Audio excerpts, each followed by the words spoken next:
Thank you so much, everyone, for taking the time to be here. We're so blessed to have an amazing group of women as panelists. Thank you so much, Sharon Esses, who is currently the principal of Barkai Middle School and the General Studies principal of Barkai Elementary School, and Carly Mavorah, who is currently the assistant principal of General Studies at Hillel Middle School and Elementary School, Yes. and Eileen Dahan, who is currently the assistant principal,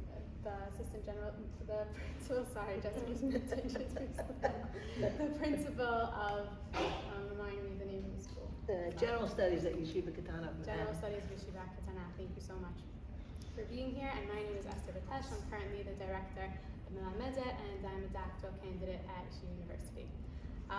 So we're going to have an hour for this panel, and we're going to have 5 questions. Each panelist is going to have 3 minutes to answer the question, and we'll try to be in a timely manner. So let's start off with everybody's backgrounds. How did you get into the field of education, and what does a typical workday look like for you? So we want to know, take us behind the scenes through assemblies, observations, meetings. What does that really look like for you once you give us our background? So Sharon, you can take it away. Okay, sure.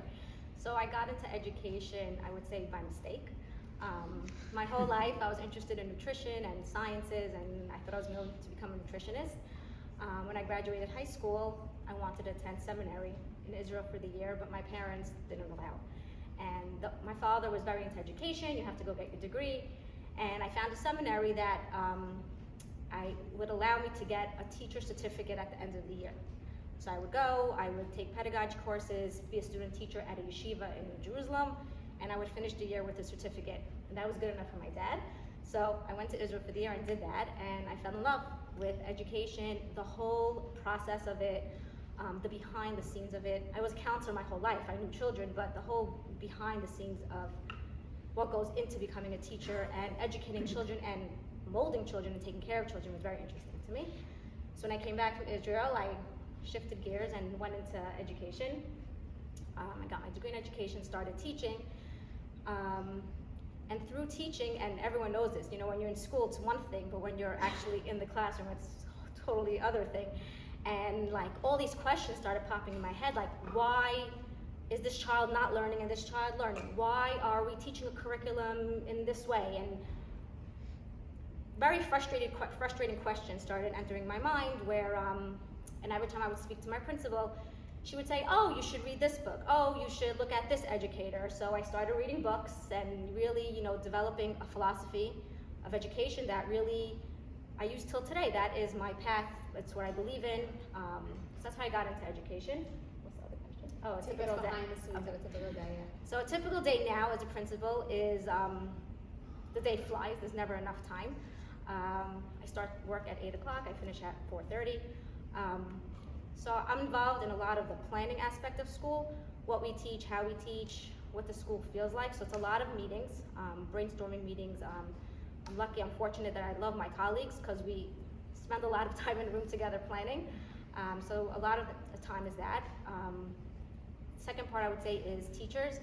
Being in classrooms, working with teachers, that's my favorite part, is working with teachers and really, you know, helping them fulfill their potential and kind of like helping them with those frustrating questions that they have that I remember that I had when I was a teacher, helping them through those, you know, those things. And then the third part I would say is a lot of parent meetings. You know, school-parent relationship is very, very important. So we do have a lot of parent meetings, try to get everyone on the same page on how to help specific children. So I would say those 3 things really take up most of the day. Amazing, thank you. Carly, I want to take it from you. Okay, so I think like many of us, there's sometimes also that impactful teacher in your life that sort of leads you on the path. Happened to be that my first grade teacher was very, very memorable and sort of came back into my life when I was in 4th grade. My grandfather had been sick, my parents were back and forth. We lived upstate, they were back and forth to Brooklyn. And she sort of stepped in to help during a time when I really needed some help. And I remember at the end, she also just like gave me teachery gifts when you were like, back then there were like chalk holders and things like that. And she knew from then, I think, even though I didn't know yet that I wanted to be an educator. I had a similar path in that, you know, spent a long time, a lot of my life as counselor at camp. I want to say that I think I am where I am because of all of the people that have influenced me along the way. So I spent many years at Camp David working together with Marilyn Towell and Lisa Didia, with Sherry, with Dawn, with Sarah. So those are people, I think that's how I ended up at Bank Street, which is where I did my master's. So I feel like I wouldn't have found that if I hadn't found those people. And I think it's all of those people sort of guiding along the way that sort of helped me find my way. It's not really something, it's just not, education is just not something that you do alone. And I spent about 16 years as a first grade teacher. I taught second grade, fourth grade when there were teachers needed. Then I spent a number of years as a literacy coach, and then I was first the associate principal at Mag and David for grades 1 to 5, and then now at Hillel. And I have to say that's its own impactful thing, like having the opportunity to be in more than one community school and just sort of expand your connections and your relationships, which I really think are so important. And I never planned on being an assistant principal or being in administration. It was really my first grade teacher friend, Dina Hershkowitz, that said, there's people doing this like school building leadership course, and she goes, I think you should do it. And I'm like, I don't really know if I want to do that. And I did, so here we are. What do we do on a day-to-day basis? Yeah.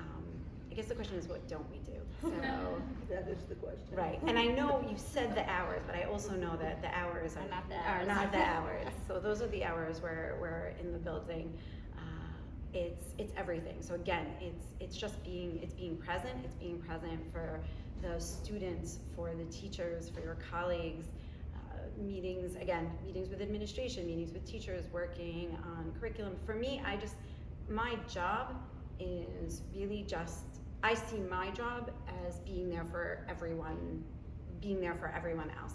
What is it that everybody needs today to move forward? So that's in the moment, and then doing that same thing on a more global way of thinking about the learning and the curriculum and building the capacity of our teachers, because we know that at the end of the day that is the number one most impactful thing in education. It's the teachers who are there in the classrooms with the students. And I think it's always trying to find that balance, because lots of things are happening during the day, fostering those relationships, stepping in when you need to step in, and sometimes being available outside of those hours for the support that's needed. Thank you so much, Eileen. So let me start off by thanking you for allowing me to join this panel. I'm not sure I really fit in this panel in some way, because I've only taught in our community school for 4 years when I first actually began my career as an educator. I've been in education for over 30 years. I won't tell you how many years, over 30 years, but over 30 years. And I also had similar experiences in that I knew right away that I wanted to be in education. I knew it from a very young age, 16 years old maybe, Beth teens, seeing young middle schoolers in the community doing nothing for the summer, and then kind of gathering them together and creating a program for them, working in Camp David as well, and Bradley Beach, when Rabbi Labaton would give us lectures, and working with Marilyn as well. I knew right away that was the field for me. There was no question for me that that's where I wanted to be. And I wanted to be there for very similar reasons. I was very motivated about child development, inspiring children, letting them see what their potential is by pushing them and supporting them and helping them and pushing them. Yeah, I have one in the audience actually.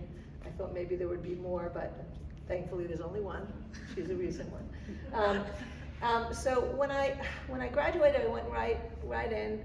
I actually taught in Mag and David on Avenue P, and at the time, education was very different. We can get into that in the next question. So different. You were sort of all alone. I moved on. I moved to London, was there for several years, and did not teach because I'm not sure anybody would understand me with this accent. Because I went into a store once and asked for a box, and they asked me what that was, and I said a box, and they said, what's a box? And they said, back and forth, and they said, a box? You want a box? And I'm like, okay, I'm never teaching in this country. So I didn't teach in London. I moved back to New York, and I didn't end up in our community schools. I ended up in Manhattan Day School for a very, very long time. As a teacher, very long hours, and then as a middle school teacher, and then as a mentor to the teachers, and then as a sort of a middle school head. I was there for a very long time. And so I sort of don't fit in here for another reason, which is that this is my first, I just completed my first year as an administrator. Now, I was very involved in administration in Manhattan Day School, very close to the principal, very involved in meetings with the principal, but not actually an administrator, so this was my first year as an administrator. Quite an interesting year, to say the least, on many different levels. In terms of the day, it's very similar to what these my colleagues here have said. The difference is that we have somebody here who's worked in a large school, 4 to 5 classes per grade, small school, two classes per grade, and I'm in a tiny school with 1 class per grade and 1 sex, boys school, an all boys school, pretty much a Haredi school. So the experience, that makes it more interesting for the crowd, for sure. So I'm similar to what they said in terms of what the day looks like, but really, between myself and the Menahel, the head of the school, we're a one-stop shop. Everything, we do everything, really everything.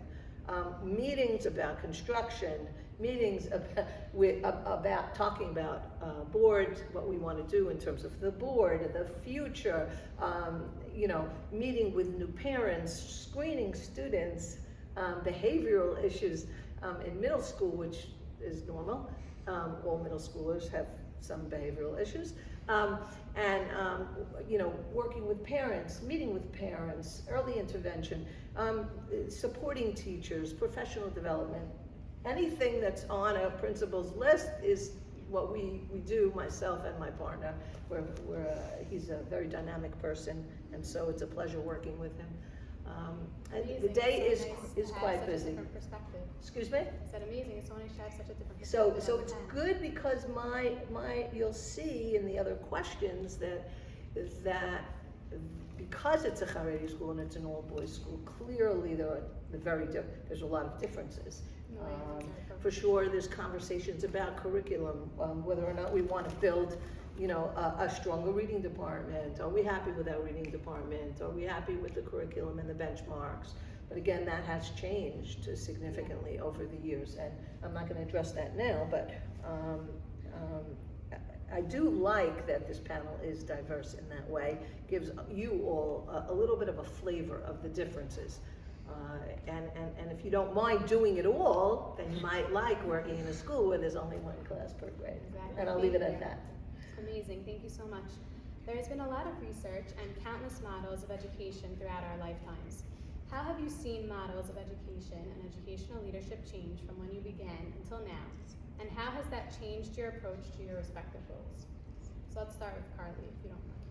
So I'm doing this in a much more global way, I think, because if we talk about all the changes from minute to minute, you would just think that by now you figured it out.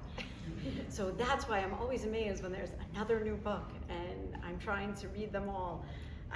I think the biggest change is really the way that it used to feel. I think it was much more sort of top down. Sort of there was the principal and they made the decisions and people were told what to do, and it was a little bit more that you did close, or at least in my experience, you could close the door and be in your classroom and do your things, and if you chose to go and learn more things, you went and you learned more things, but it wasn't necessarily offered to you, and I don't know you that you were necessarily always asked what you thought. So I think what was most important to me, especially in as I became more of what I'll first call sort of a teacher leader and then an administrator, is really trying to hear everyone's voices, to really hear the voices of the students, the teachers, the parents, everyone in the school, because we know it takes a village, and in our schools even, it's the nurse, it's the maintenance crew, it's the lunch crew, it's everyone. So really trying to connect with all of the people and give everyone a safe space, I think, to be able to share their thoughts and opinions, be okay to have a space. Like, I don't ever feel like, I guess when I first started out, that I could have an opinion that was like different than someone else's, like to say to a principal like, oh, I don't really agree with that.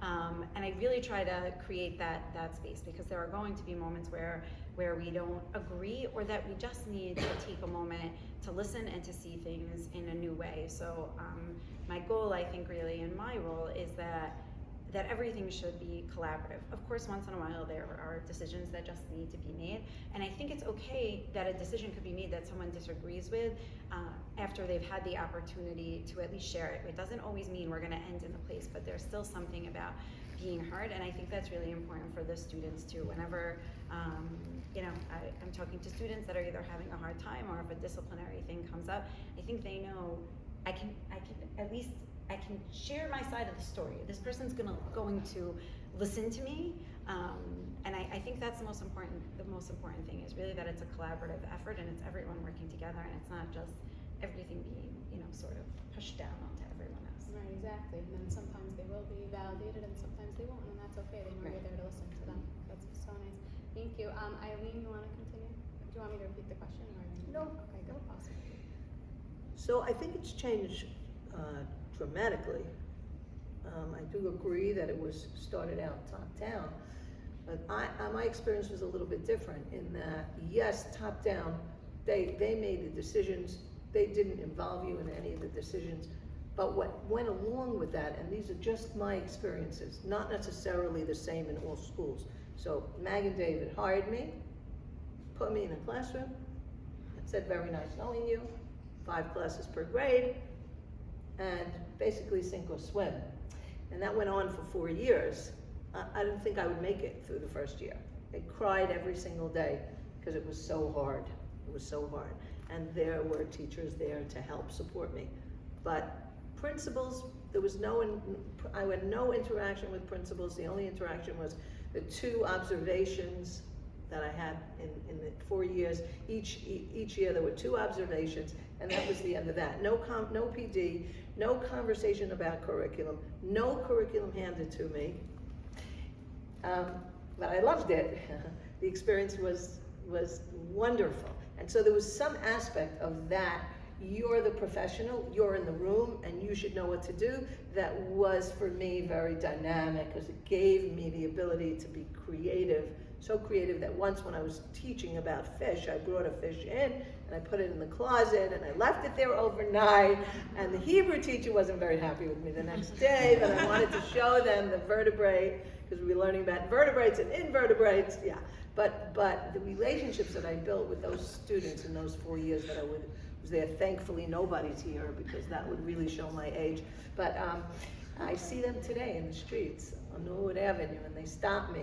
And I'm not happy if I don't remember them, but most often I do. It was a wonderful, inspiring experience, and very different on another level, because there were no providers. Because at the time, the DOE and the schools weren't working together. We didn't know as much, again, I'm showing my age, about learning issues. I remember Department of Education. I remember students the first year throwing desks because they were so frustrated that they couldn't read, and that nobody really understood what the issues were. Had a young boy who had 0 memory of the written word, even though he could read fluently. No memory of the written word. Got kicked out of high school. I met him when he was an adult with children. So that, all of that has changed dramatically. Students that need help are getting help. They have providers that are supporting them in the classroom. We have evaluations. That has totally changed what's going on in our yeshivas, and they're getting support, and it's being paid for by the Department of Education. That has changed tremendously. I'm not so sure that all of the schools across the board, certainly in my experience, for the first 20 years, the top-down still remained, go into the classroom, do your thing, and if we think that you're doing the right thing, even though we really have no idea because we're not testing, there's no benchmarks, but it feels good, parents are happy, kids are happy, then keep at it, right? And so there are still schools that are doing that. Now, is that the right way? Is that the right model? It's not so clear to me, but definitely what makes a school a great school is that the people in that room, not me, not any of you, but the people that are in that room every day, in that living organism of a classroom, are passionate and care about their kids and believe in developing relationships with those students and taking those students to the levels that they can reach and helping support them in that way. And schools that allow teachers to do that by supporting those teachers that say, help me make this happen, those are the schools that are dynamic, and those are great schools. Providing that support to allow the teachers to That's be in the right. classroom. That's what, as she was saying, the support to the teachers is, I would say, the most important job that I think that I have. Amazing. Thank you. Can we go into Sharon? Thank you so much. When I graduated college, I wrote a thesis on shifting the perception of education in a community. And I have to say, in the last 20 years, being involved in our community and education, that shift has really changed drastically. Parents are really, really involved. They're educated, they go to classes, they go to workshops, they want to know what you're doing, why you're doing. They're invested in their children's education, which is incredible. It's not about quantity, it's about quality. They're asking the right questions. So as a principal, that makes me excited, because they're the our number one stakeholders. If they're invested, they're gonna invest in their children, and then you see that shift in the classroom. So I would say over the last 20 years, that's a huge change. Another change that you both spoke about was the support in the classroom for the teachers. When I started, I had a similar experience. I was thrown into a classroom, no one looked at me, no one asked me, no one gave me anything. And again, I loved it because I was like, oh, I could do whatever I want here. But there was no one, I didn't know if I was doing the right thing, if I was doing the wrong thing. And now there's so much support for teachers. There are programs, there are courses, there's an open door like feel in the school where teachers know that they have the support. And I think, Eileen, what you said, it's very true. That's what makes a school special. It is the teachers, and when teachers feel that they have the support and that they can grow, then they're superstars in the classroom, and the children benefit from that. And I think that's a huge change. Amazing. Thank you so much. So the next question is, stories and small moments can give us a lot of insight into a person's experience. So what has been most inspiring or rewarding about your jobs? And can you share a story or small moment that stands out to you the most? We start with Sharon. Sure. So like I said, I'm involved in a lot of the planning aspect of the school. So when I go into the classrooms and I observe and I see those things in action and happening and children learning, I'm like, oh my God, this is beautiful, it's working. So that on a day-to-day is inspiring and lifts me up.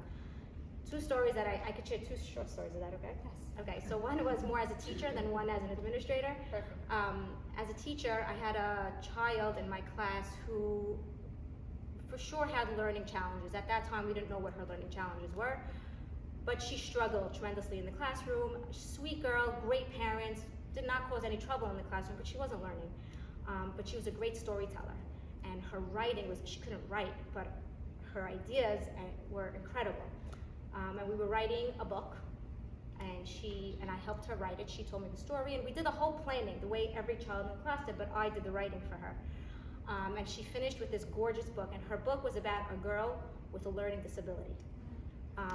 She was in 3rd grade. I think she's 20-something years old now. Her mother said she still has the book. She reads it to her nieces and nephews. It's like a real book in their home library. which is incredible. And her mom always said, like, her mom remembers that moment, that this changed, her daughter's life. So that was really inspiring to me as a teacher. As an administrator, when children, my door's always open in my school, so children are always in and out of my classroom and my office. I had an eighth, someone said about middle schoolers. Middle schoolers are a unique age group. I had a middle schooler come into my office, a girl who was really brilliant, a perfectionist at everything she did. So, perfectionists, children who are perfectionists are very rigid and can't be flexible in their thinking. And although she was doing really well in school, this was causing her trouble socially, right? Friends weren't connecting with her and she didn't understand why. On paper, everything was perfect. She was getting good grades, she's beautiful, great clothing, went to every program, and something was not connecting. And having these conversations with her over and over and over again, but believing that I know that she'll see what's hard for her. And then at the end of the year, she came to me and said to me, I never used perfectionism with her, but she came to me and said, Mavorah, Sharon, I think I'm a perfectionist, and I think kids don't like that. I'm like, oh, really? So that was like an aha. I'm like, okay, she got it. And she was in 8th grade, she was graduating.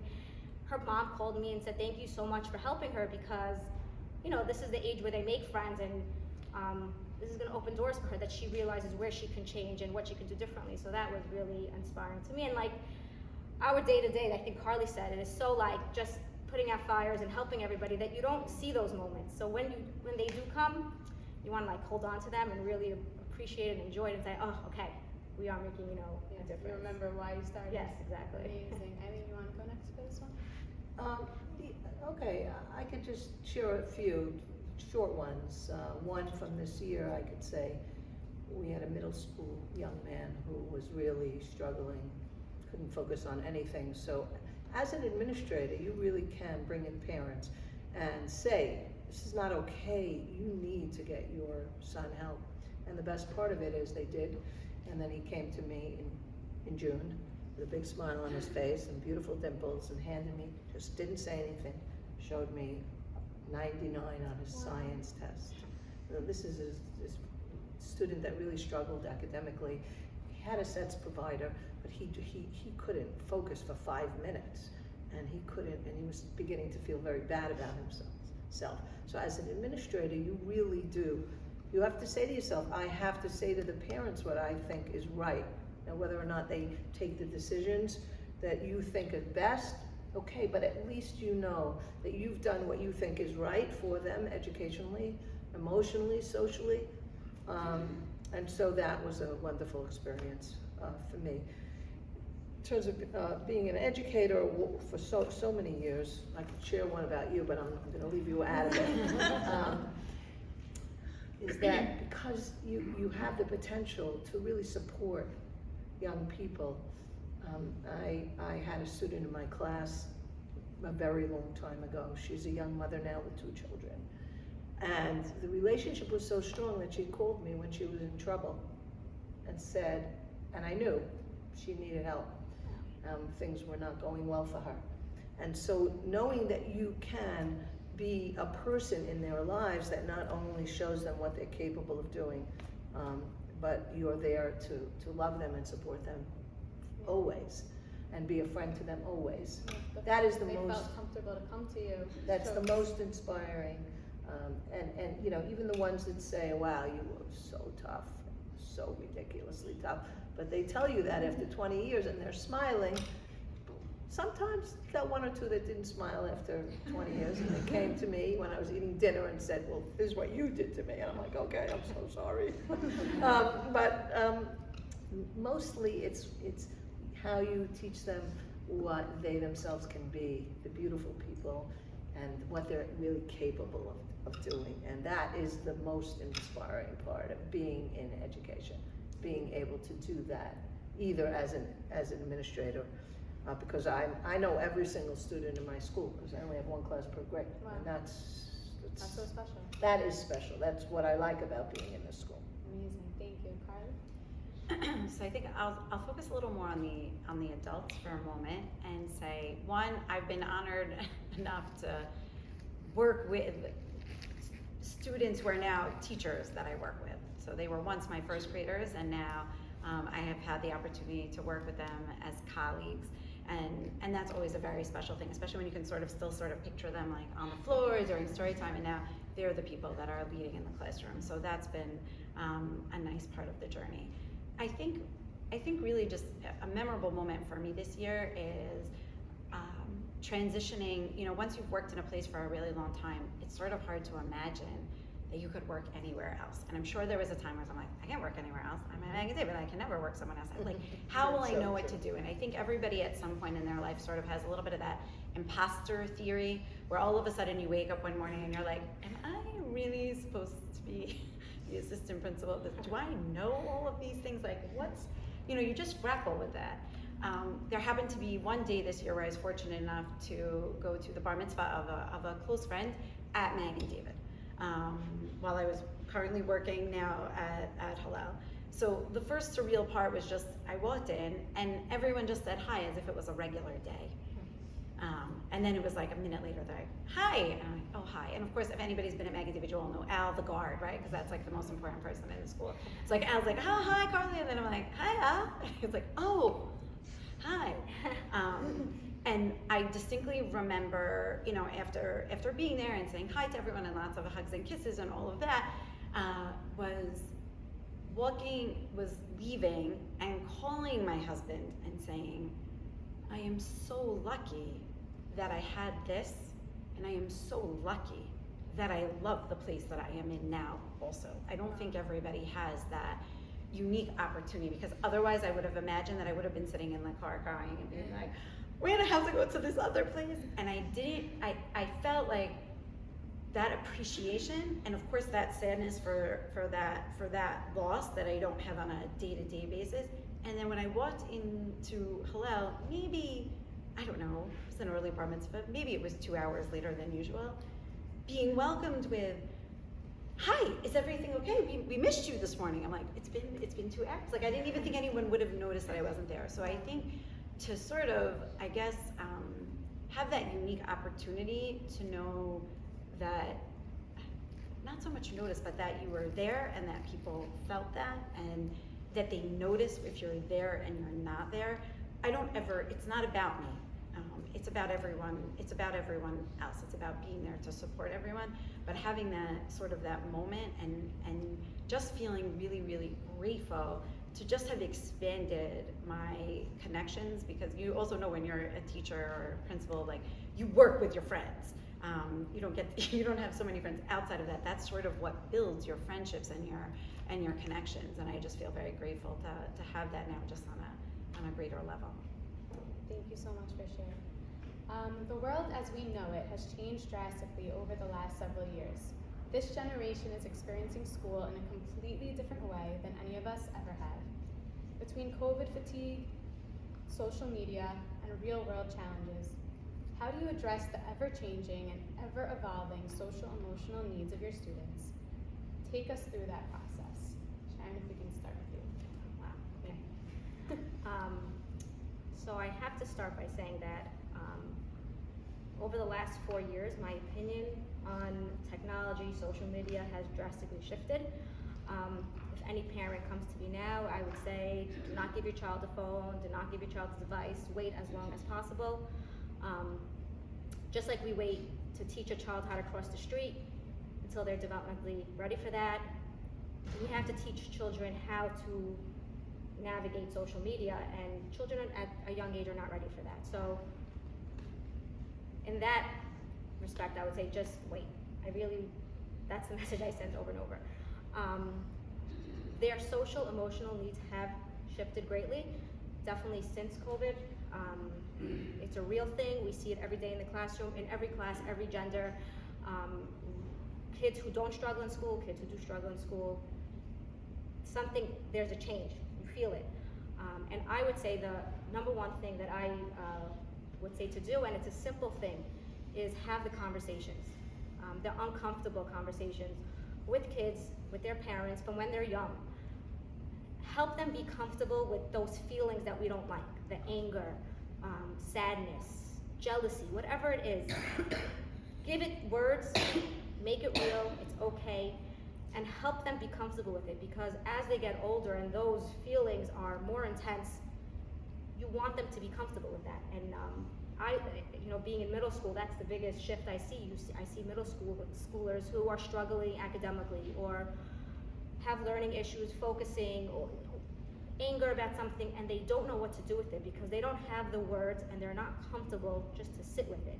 So I would say is just really have those conversations, those uncomfortable conversations from when children are young, with their teachers, their parents, grandparents, it doesn't matter. Have the conversations. Thank you. Riley? So I think I'm just gonna build on that, because I agree with all of those. I agree with all of those pieces. But I think, again, like that work with the students of naming things and helping them with that emotional regulation, and normalizing certain things. It's okay to be angry. It's just what we do when we're feeling that way. So a lot of modeling, I think, also for the students, working together with the teachers in helping them do that on a day-to-day basis, because it's not enough for it to be the social workers and the guidance team. Those are the people that can help lead us and can guide us when we need it. But the people on the front lines are really, the parents and the teachers. Those are the ones that are there every single minute. So I think continuing to support the teachers and collaborate together with the parents in really helping to, like you said, Sharon, to name the different emotions, normalize certain things, and really I think it's just also creating the safe space where students feel like, whether it's in the space of a classroom or coming to you, Eileen, you mentioned before, a student approaching you, that they should know that they have adults that they can trust and that they can come to, and that will be there for them on at home, at school, wherever that is. Beautiful, for sure. Eileen? So I was a little more interested in hearing what you said about, you didn't really say much about the social media part. I wanted to hear, can I ask the two of you, Well, if about you're asking social media and how it impacts the students in your school? Because I didn't know if I really heard that. So it's not, it is the way they communicate. It is their world, so we have to figure out how to navigate it better. But it doesn't build real relationships. So I think that's where children get stuck. I'm not asking you that. I'm asking you as administrators whether or not that's okay. ever interfered in a way that you had to interfere. So I had to interfere. Because we had that experience. We had to interfere with there are class chats, like those kind of things, and they we had bullying, and we had to get involved. Even if I wasn't an administrator, I knew what was going on. Yeah, quite a bit of that. So the social media caused a lot of bullying, and I would say this was, again, I wasn't in the school, Manhattan Day School, for a couple of years, but I'd say 5 years ago, 6 years ago, 7 years ago, kids were all over social media and getting into trouble and saying inappropriate things and kind of harmful things were going on in terms of that. Now maybe that's not happening anymore. No, that is happening. Unfortunately, it's happening. I'll share a crazy story. This was happening, and a parent got hold of it. There was on social media bullying happening. Kids are not saying nice things. So the parent took a screenshot of the conversation, showed it to us. So when we brought in the child who was bullying, he didn't understand how we knew. Like, they don't understand the way that someone could take a screenshot and that the whole world can see this conversation was like mind-boggling to him.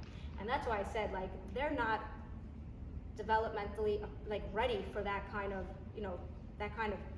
those kind of things. So we really have to be on top of it. So helping them understand, we have a whole curriculum that we teach now on social media, how to talk, that anything you put out there is good for anyone to see forever. And that's a hard thing for middle schools to understand, but it's their world. It's not going anywhere. So our approach is educate them on how to use it more appropriately, push it, wait until they're a little bit older, but teach them how to use it appropriately. Okay, so I'm going to jump on that and say that now this new school that I'm in, a Haredi school, no, there's no phones, there's no laptops. Challenging to do research, to be honest. Very challenging. Not fun, for me, at least. But I don't see this same level of anxiety that kept increasing in the previous modern Orthodox day school, that actually Chai Lifeline, head of Chai Lifeline, got up and made a keynote address, I don't know if you were there, at a conference many years ago, and he said that it's unbelievable the levels of anxiety in children today, and he came up with his own explanation for it, and one of the explanations was their unfettered access to information that they can't process, and that is on social media, and that's on the television, and I have to say that this is an interesting experience for me in this Haredi school, in that these young boys don't have phones, don't watch TV, are not allowed to really scroll anywhere or search anywhere on laptops. And I really do not see the anxiety. Now, anxiety is sometimes chemical. So there's going to be students that are anxious, and parents have to be aware of that, and that interferes with their lives and their learning. But general anxiety across the board, not at all. Now, does that mean they're doing it the right way? No, I'm not actually coming to that conclusion. I'm just saying that clearly I do see, this has been eye-opening for me, that yeah, they have social emotional issues that all people have when they're learning about life and interactions and relationships. How do you navigate relationships? And some students are better socially than others. But what I'm not seeing is the anxiety part. And I find that very interesting, actually. And I just wanted to share that, and that's why I wanted to know, to what extent are you dealing with those issues? Whereas I did it in Manhattan Day School, but I don't have to deal with that at all. There's no bullying. There's teasing maybe, but there's no bullying. We did see bullying in the Modern Orthodox Day School, clearly. And the student that's sitting here will attest to that, because she knows that was going on, and probably we had that in high school too, no? A little bit? Less in high school? Less in high school, Yeah, okay. I think that correlation of anxiety and social media is so important to look into, and it's so interesting to hear that it's different in different places. Thank you for sharing that. So we're going to do one more question, and then we'll open it up to the audience. We are blessed, of course, to have a panel of incredible women in leadership positions. Balancing families and meaningful careers is no easy task. Shout out to Jessie for being flexible with the time and accommodating my own children's schedules, and my husband and my mother for holding the fort back home. And of course, I just wanted to give a shout out to Denise Sammy for helping me prepare this panel as well, and getting all these incredible women on the panel. So what is the unique value of having women in positions of leadership and education? And what advice would you give someone looking to pursue it while balancing family life and higher education? Let's start with Carly. Okay. So, I think the first thing is, no one does this alone. It is not possible. And I read somewhere that people are looking for a balance, and when you think of it in terms of work-life balance, there's sort of this, visual, right? That somewhere like it's even, and that is not how it works. So someone else, I've read it somewhere, I don't remember where now, where it was sort of talking about like more of like a fit life, right? Because also, especially in education, things go in waves, right? You're busier August into September, there's a wave somewhere in the middle, there's a lull someplace else. So it's not a balance. I think it's one, being with supportive people, right? So I will say I would not be where I am also without my husband Ike. He is extremely supportive. My parents, his parents, everyone, my friends, everyone has always been there. So when my kids were younger and your kids are sick and you're trying to figure things out and you want to be in school for those kids and you have to be home for your kids, you need to be able to ask for help. Second, you have to sort of figure out what's most important in the moment, right? Big joke when in my family, my kids were a little bit older when I became the assistant principal. They were like, "So what's changed for you?" And my son Jack was like, "We eat cereal for breakfast, and for dinner, or whatever it was." So you have to take care of yourself, and that's always a challenging thing. And I think in terms of the part of the question where, what impact, I guess, do women in education have? I do think there's just a certain level of empathy that they can also have for other women. So when when people come and they're like, okay, I have morning sickness, my child's sick, this is happening in my family, there's just a little bit of a different connection there and a different understanding, because for all of the supportive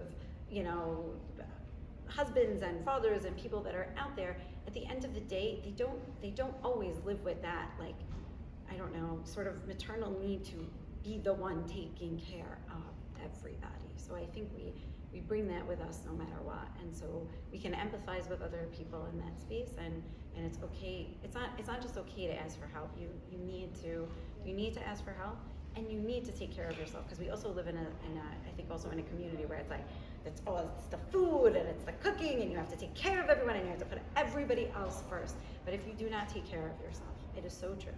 If you do not take care of yourself, you cannot be available to take care of anybody else. Amazing. I definitely relate to that.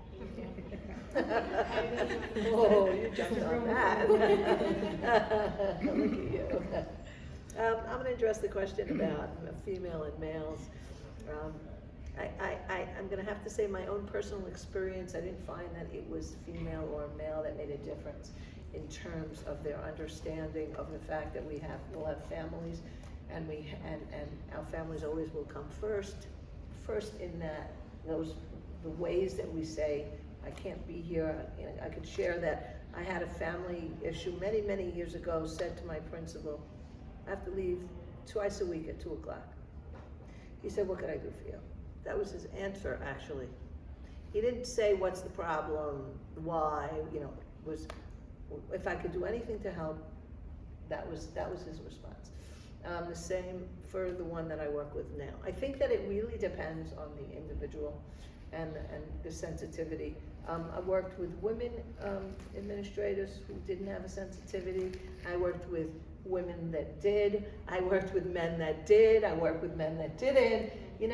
I think it's really about working with people that understand that we're all there to do the right job, but we all have lives, and we all have children, and we all have other responsibilities, and we're not going to shirk our responsibilities, and that they trust us to be making the right decisions. Finding that supportive environment. That's right.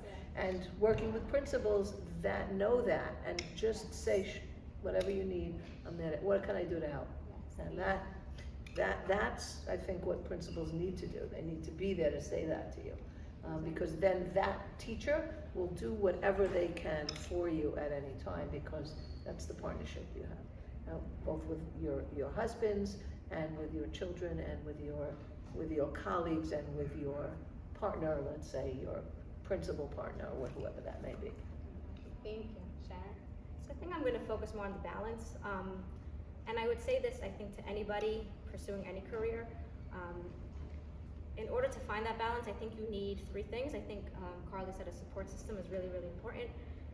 Parents, siblings, spouse, children, friends, colleagues, it doesn't matter. Just find your support system, because there are bumps in the road more often than not, and you need those people around to help you and just get you through it. And asking for help is huge, Carly. I think that's very true. In the beginning, when I was younger and I was afraid. I was like, oh, if they're going to think I'm not a good teacher if I say I can't come to work, and they're going to think I'm a bad wife if I can't do this. And just saying, you know what, it is what it is, and I'm just going to ask for help. And people are really great. They want to help. So I think that's very important.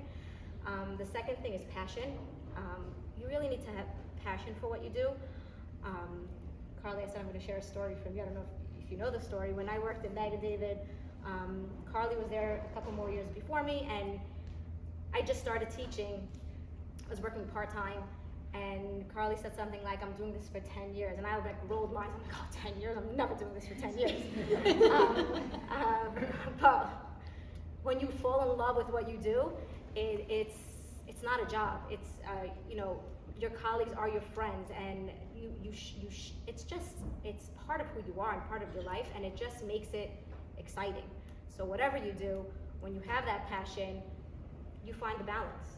You just figure it out because it's part of who you are. And the third thing is, don't overthink the details. Everything works out at the end. At the time, I had an opportunity to go back to school for that school building leadership program, and my baby at the time was 2, and it would require me to be in school 2 nights a week from 6 to 10. This is after working. And I was like, you know what, I'm just gonna apply. If I get in, I'll figure it out. I applied, I got in, and I figured it out. So we got a homework helper, and those 2 days my husband came home a little bit earlier. And you know what, my kids don't remember that I wasn't home to do homework those 2 days or put him to bed. They remember this great homework helper who got their prizes and that they ate cereal that night for dinner. And now my kids are older and they're proud of me for doing those things. So I would say don't overthink the details. And on the flip side, I had an opportunity now to do a leadership program that would require me to be away from home for a week. And I said, I'm not gonna think about it. I applied, I got in, and it didn't work out this time, right? So, okay, I'll get it another time. Just don't overthink it. If you love something and you want to do it, just go for it. And when you have the support system and you have the passion, it really, most of the time, it works out. So having those 3 things in place and just reminding myself that really helps balance my profession, my professional life, my personal life, my family. And at the end of the day, when you're happy, your family's happy. So, and I could say for myself, I think my kids feel that, my husband feels that, my parents feel that. My baby's at my sister now. I don't know what he's doing. He's happy. Exactly, all about having that support system, and thank you for providing tangible examples of how to go about doing that. I would like to open up questions to the audience now, just for a few minutes, if anybody has yet. First of all, thank you so much to all 3 of you. This was really so inspiring. It's so nice to hear from such educated and passionate women like all 3 of you. So thank you so much for this. I'm really very inspired. So I was just curious your thoughts on, well, personally, my husband and I, we have a 9-month-old daughter right now, and that's what's on our mind. Like, we're thinking where to send her to school eventually, and I think it's a great opportunity to figure out. You have to think of like the number 1 most important aspect in a school when you consider one. Obviously, there are many aspects of factors, but what would you say is the number 1 most important? So I'll just repeat the question so everyone in the audience can hear. What's the most important element of a school that you look for when sending your children? Does anybody want to take it? We'll pick one person to answer if anybody wants to. I would just say a warm environment, especially when they're so young. Like, you just want to know that the people really care about your children. They love your children, they care about your children. I would say that, for me, would be number 1. Very good. Any other questions? Yeah. First of all, thank you all so much. This is very enriching experience, and of course it leads to many more questions in my brain, but this is great. I don't know if I'm totally in line with this question, but again, as a teacher, lately I've been wondering, because I think I was naive my whole life. Like, as a student, I felt like, oh, this is my goal. As a teacher, I'm like, oh, this is my goal. But like, there's more levels, right? There's a hierarchy, Right. So we have not touched on like what the board does, because obviously I think the principal is like the top of the school, but my question to you is, what constraints do you have that, I don't know, I'm allowed to ask this, that frustrate you, that you cannot do, or that, or more in a vague sense, that you feel, I don't know, you wish were different, or that you really can't implement, and us as teachers, like, at least me, I don't know any of this, so, a lot of times it places the responsibility on my superior, but you have supervisors above you in a sense, or is that not the case? So that's my question about the board. That's a great question. You want 1 answer? You want 3 answers? What do you want? Well, I work in both Sharon and Charlie schools, so this is even more. I was gonna say Sarah's right behind. I would say this, and I say this to everybody. There are 3 stakeholders in every school. There are the parents, the teachers, the students, right? And when you make decisions, I think you have to have all 3 in mind. And board members are parents, so I put them together. You have to keep that in mind. And when you make a decision, you have to you have to justify it in a way that makes sense for all three, for the most part. You're not always gonna make everybody happy, and I think we're fortunate enough, I would say, in my experience, where I think you mentioned it, Carly, having the conversation and being able to collaborate is very important. And we might not always come to the same agreement at the end, but having that conversation and understanding where everyone's coming from makes the end result much easier. I don't know if that's a good answer, but. And I think I'll add on to it, just saying, the conversations happen. Yeah. So again, it's very hard, it's always hard to appease everyone. And even in thinking of the three stakeholders, you know, I'd like to think that there's a little bit more to the student, right? Like really, because that's what it's for, and still balancing all the pieces around it. But I think one of the differences also is there are conversations happening. And again, it might not always end in the place that one person was thinking, but I think people are I think everyone is really invested in wanting the best for our children, and then sometimes it's just figuring out what's the way to get there. Exactly. Thank you so much. We're running out of time, so we're going to wrap it up. I wanted to just say a huge thank you to all the panelists, Eileen, Carly, and Sharon. I really appreciate you being here. I'm sure this has been such an important event for so many people here. We have yet to see women panelists, an all-women panel in our community, and I think that was a very important thing to have for us on this very important day. Thank you so much for being here, and if anybody has any other questions that they would want to ask afterwards, I'm sure that they would be more than happy if they don't have somewhere to run or children to run to, either to give you an email address or answer a quick question. Otherwise, thank you all so much for being here.